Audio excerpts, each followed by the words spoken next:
Assalamualaikum warahmatullahi wabarakatuh.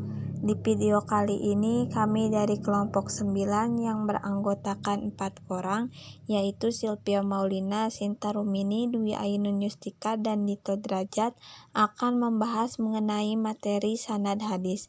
Adapun topik yang akan kita bahas yaitu pengertian sanad hadis, keberadaan dan periwayatan sanad hadis. Oke teman-teman, kita langsung saja untuk membahasnya. Di sini saya Silvia Maulina, pemateri 1 akan membahas pengertian sanad hadis, istilah yang berkaitan dengan sanad dan jenis-jenis sanad hadis. Nah, apa itu sanad hadis? Dari bahasa Arab artinya adalah penyandaran sesuatu pada sesuatu yang lain. Ada pula kata isnad dalam hadis, berarti kita bersandar kepada para periwayat untuk mengetahui pernyataan Nabi Shallallahu Alaihi Wasallam. Kadang istilah thorik dipakai dalam menggantikan isnad. Kepada pula istilah wajh digunakan untuk maksud yang sama.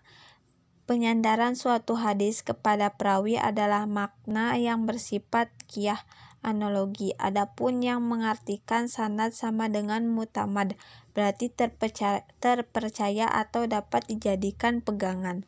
Sedangkan menurut istilah ilmu hadis sanad, berarti silsilah periwayat hadis yang berhubungan kepada matan hadis dari periwayat terakhir sampai kepada Nabi Muhammad SAW.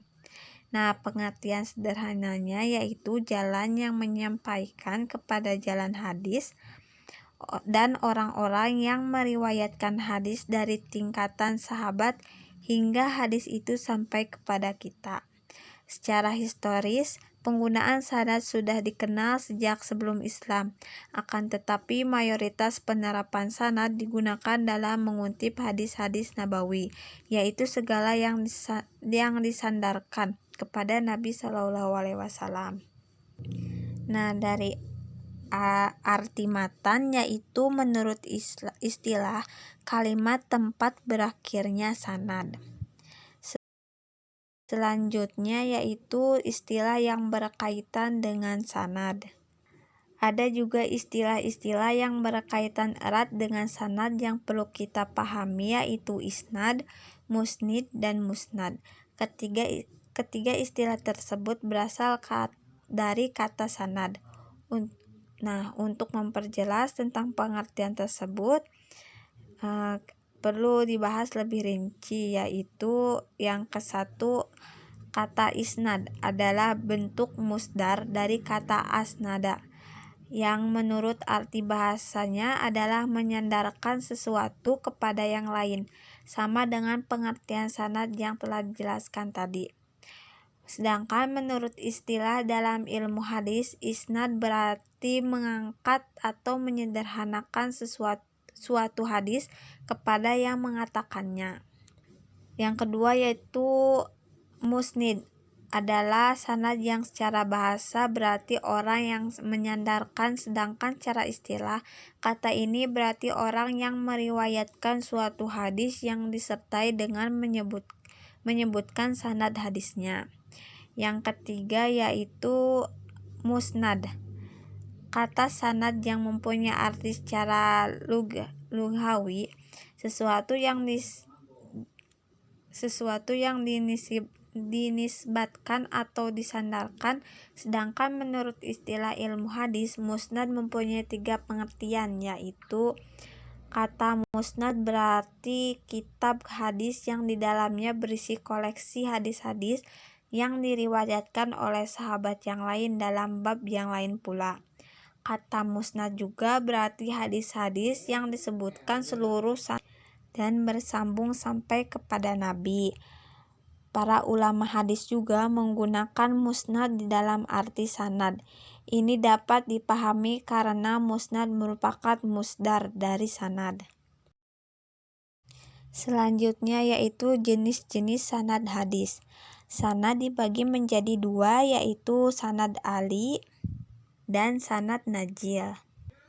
Nah, sanad Ali adalah sebuah sanad yang jumlah perawinya lebih sedikit jika dibandingkan dengan sanad lain. Hadis-hadis dengan sanad yang jumlah rawinya sedikit akan tertolak dengan sanad yang sama jika jumlah rawinya lebih banyak. Sanad Ali ini dibagi menjadi dua bagian, yaitu sanad yang mutlak dan sanad yang nisbi relatif. Kesatu yaitu sanad Ali yang bersifat mutlak adalah sebuah sanad yang rawinya hingga sampai kepada Rasulullah lebih sedikit jika dibandingkan sanad yang lain. Jika sanad tersebut sahih, sanad itu menempati tingkatan tertinggi dan jenis tingkatan Ali. Yang kedua yaitu sanad Ali yang bersifat nisbi adalah sebuah sanad yang jumlah rawi di dalamnya lebih sedikit jika dibandingkan dengan para imam ahli hadis seperti Ibnu Juraij, Malik, Bukhari, Muslim, dan sebagainya. Meskipun jumlah di dalamnya lebih sedikit jika dibandingkan dengan yang tadi disebutkan, meskipun jumlah perawinya setelah mereka hingga sampai kepada Rasulullah lebih banyak. Yang terakhir yaitu sanad najil. Nah, sanad najil ini adalah sebuah sanad jumlah rawinya lebih banyak jika dibandingkan dengan sanad yang lain. Hadis dengan sanadnya lebih banyak akan tertolak dengan sanad yang sama jika jumlah rawinya lebih sedikit. Nah, kata rawi ini yaitu orang yang meriwayatkan atau menerima dan memindahkan hadis. Materi selanjutnya akan dibahas oleh Sinta Rumini. Sistem periwayatan yang terjadi dalam masyarakat Arab sebelum Islam memiliki perbedaan yang cukup prinsip. Begitu juga halnya sistem periwayatan yang sudah terjadi pada masyarakat Yahudi dan Nasrani, terutama pada hal periwayatan kitab suci mereka. Tradisi periwayatan dalam masyarakat Arab sebelum Islam atau pada bahasa jahiliyah tidak memungkinkan kebenaran berita dari apa yang mereka terima, sehingga mereka tidak kritis terhadap siapa yang membawa berita itu, tidak mementingkan kejujuran dan kebenaran yang disampaikan, apalagi terhadap penelusuran berita yang diterimanya, karena kebanyakan apa yang mereka riwayatkan itu hanya hal-hal yang bersifat kesenangan, kebanggaan, dan juga untuk membakar semangat dalam berperang. Namun, urgensi metode sanad baru tampak dan lebih penting dalam Islam, khususnya periwayatan hadis, sehingga begitu berkembang sistem sanad ini. Ibnu Mubarak mengatakan bahwa metode sanad itu merupakan bagian dari agama Islam, ajaran Islam sendiri yang memotivasi umatnya untuk mencari kebenaran, pahala, dan menghias diri dengan kejujuran dan mencari kepastian terhadap apa yang didengar dan diriwayatkan oleh seseorang. Sebagaimana firman Allah Subhanahu wa taala dalam Quran surah Al-Hujurat ayat 6 yang artinya, "Hai orang-orang yang beriman, jika datang kepadamu orang fasik membawa suatu berita, maka periksalah dengan teliti agar kamu tidak menimpakan suatu musibah kepada suatu kaum tanpa mengetahui keadaannya, yang menyebabkan kamu menyesal atas perbuatanmu itu." Dan Quran surah Al-Isra ayat 36 yang artinya, "Dan janganlah kamu mengikuti apa yang kamu tidak mempunyai pengetahuan tentangnya. Sesungguhnya pendengaran, penglihatan, dan hati semuanya itu akan diminta pertanggungjawabannya." Berbekal dengan budaya yang sudah ada dan sikap mental yang dibangun oleh Nabi Muhammad SAW, ketika Nabi masih hidup, para sahabat tanpa ada dinding pemisah antara mereka semua. Nabi bercampur dengan mereka itu di masjid, di pasar, dalam perjalanan, dan dalam perhentian. Selanjutnya, masih di sejarah pemakaian sanad. Pada masa Nabi, penggunaan sanad itu masih sederhana, namun menjelang akhir abad 1 Hijriah telah berkembang hingga Syu'bah selalu memperhatikan apa yang diucapkan gurunya, yaitu Qatadah. Apabila dalam meriwayatkan hadis, Qatadah mengatakan hadatsana, maka Syu'bah mencatat hadisnya. Apabila Qatadah berkata qala atau dia berkata, maka Syu'bah diam dan tidak mencatatnya. Hal ini dilakukan karena sangat hati-hati dalam menerima riwayat hadis itu. Penggunaan sanad dalam periwayatan hadis menjadi penting karena hadis adalah salah satu sumber ajaran Islam yang tentu keasliannya harus dijaga, antara lain dengan menjaga kevalidan sanad itu sendiri. Nah, selanjutnya kedudukan sanad pada hadis. Para sahabat Nabi Shallallahu Alaihi Wasallam tidak pernah saling meragukan sesudah wafat beliau. Begitu pula para tabi'in tidak pernah ragu dalam menerima hadis yang diturunkan oleh seorang sahabat. Tetapi keadaan berubah dengan adanya fitnah atau kebohongan sudah menyebar, maka para tabi'in mulailah menuntut adanya isnad. Abu al-Aliyah mengatakan, dulu kami mendengar hadis dari sahabat, sehingga kami tidak pernah merasa puas sebelum kami pergi menemui mereka, sehingga kita mendengarkannya secara langsung dari mereka itu. Sanad adalah sesuatu yang bersifat eksternal atau di luar matan hadis. Berita tentang cara yang menyambungkan antara kita dengan matan hadis, maka sudah barang tentu keberadaannya sangat penting. Nah, dengan demikian mustahil mendapatkan hadis tanpa melalui sanad. Bahkan sebagian ulama berpendapat bahwa sanad hadis merupakan bagian dari agama. Nah, berikut ini dipaparkan pendapat sebagai pendapat ulama. Misalnya yang pertama, Muhammad ibnu Sirin. Ia menyatakan, sesungguhnya pengetahuan hadis adalah agama, maka perhatikanlah dari siapa kamu mengambil agamamu itu. Maksudnya, dalam menghadapi suatu hadis, maka sangat penting diteliti terlebih dahulu para periwayat yang terlibat dalam sanad hadis yang bersangkutan. Yang kedua, menurut Abdullah bin Al-Mubarak, menyatakan bahwa sanad hadis merupakan bagian dari agama. Sekiranya sanad hadis tidak ada, niscaya siapa saja akan bebas menyatakan apa yang dikehendakinya.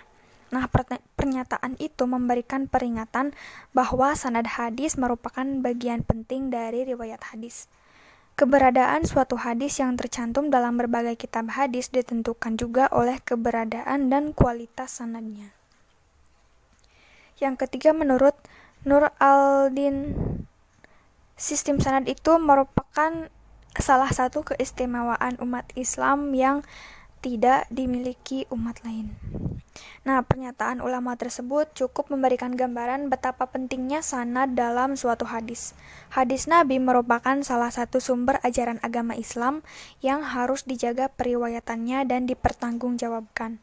Karena pentingnya peranan sanad dalam hadis tersebut, maka para ulama ulumul hadis mengklasifikasikan hadis baik dari segi sahih dan maudunya, makbul dan mardudnya, maupun tingkat dan kualitas hadis lebih banyak didasarkan pada kualitas sanadnya. Baik, materi yang selanjutnya adalah unsur-unsur sanad hadis. Berdasarkan definisi dan batasan sanad yang telah dipaparkan dalam pengertian terdahulu, maka ada 3 unsur penting dalam sanad hadis yang harus dijaga kevalidasiannya. Yang pertama ada rijal asyanad. Rijal asyanad adalah perawi-perawi yang di dalamnya sanad yang pertama dan sampai yang terakhir. Unsur utama dalam sanad yang harus diperhatikan, apakah semuanya layak dipercaya sebagai periwayat hadis atau tidak. Yang kedua ada unsur istisyal. Unsur kedua dalam sanad hadis adalah silsilah sanad atau istisyal al-ruwat. Dalam Ar-Rijal Asy-Syanad pada kajian Al-Jarwah wal Ta'dil, pembahasan ini terpakan dalam suatu pembahasan yang sangat penting. Yang ketiga ada Tama'ul Wada. Unsur ketiga dalam sanad hadis adalah metode periwayatan dan lambang-lambang periwayatannya atau Atamul Wada.